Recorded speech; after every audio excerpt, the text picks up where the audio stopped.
ධර්ම අවබෝධයක් ලබනවා කියලා කියන්නේ මොකක්ද කියලා අපි තේරුම් ගන්න ඕනේ.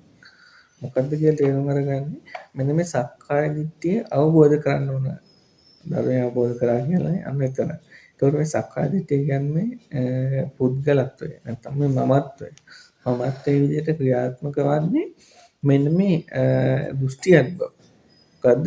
අපි කියනවා විඤ්ඤාණ නාම රූප අවබෝධ කරගන්න ඕනේ කියලා. ඒ කියන්නේ විඤ්ඤාණය උපවා කරලා තියෙනවා බටමිටි දෙකක් හේතු කරලා තියෙන විදිහට. එතකොට එක බටකොටු මිටියක් නැත්නම් අනිත් බටකොටු මිටිය නැහැ. එතකොට මෙන්න මේ අපි කෙටියෙන් සරලව කිව්වොත් ඔය විඤ්ඤාණ නාම රූප කියන කතාව හිත නැත්තම් සිතුවිල්ල නැහැ. සිතුවිල්ල නැත්තම් හිත නැහැ. හිත කොහෙද සිතුවිලි එතන, සිතුවිලි කොහෙද හිත එතන.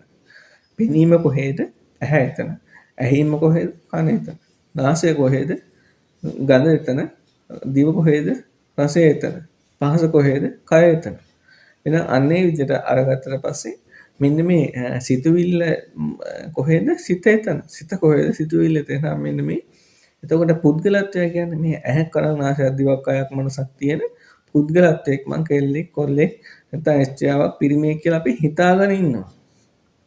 නමුත් අන්න ඒක ඒ හැඟීමම අපිට අවබෝධ කරගන්න මෙන්න මේ පුද්ගලත්වයේ දාමයි මම කොල්ලෙක් මම කෙල්ලෙක් එහෙම කියලා මේ මමත්වයේ මම ආයනය තියෙනවා.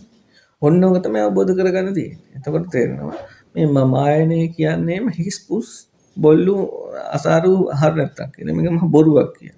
එතකොට මේ සක්කාය දිට්ඨිය කියන එක අවබෝධ කරගත්තට පස්සේ මේ මමත්වය කියන දෘෂ්ටිය පස්සේ නැත්නම් මේ මමත්වය කියන දෘෂ්ටි අවබෝධ කරගන්න. ඉතින් ඒක තමයි කරගන්න ඕනේ.